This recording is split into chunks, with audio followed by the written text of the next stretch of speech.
The Madagascar's coup leader, Colonel Michael Rajaonarivelo, who was sworn in as the president last week, has appointed a new prime minister. He's named the businessman and consultant Herintsalama Rajaonarivelo to the top position.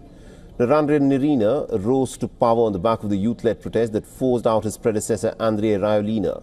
The demonstrations began on the 25th of September, fueled by severe shortages of water and electricity, widespread poverty and allegations of corruption. In explaining his choice, President Rajaonarivelo pointed to Rajaonarivelo's experience and what he described as the strong ties with international organizations that work with Madagascar. Rajaonarivelo has said that the military will share power with the civilian government for up to 2 years before holding fresh elections. Now, the ousted leader, Andrei Rajoelina, who fled the country last week and has spoken out against the military's actions, he has condemned the takeover as illegitimate and continues to challenge the new leadership. Despite being in exile, Rajoelina has refused to formally relinquish power.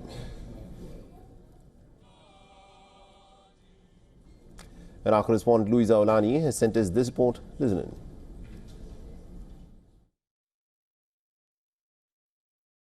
After 72 hours of being sworn in, Madagascar's new president, Colonel Michael Rajaonarivelo, has named the civilian prime minister in a move that may suggest his commitment to return to civilian rule within 2 years as promised.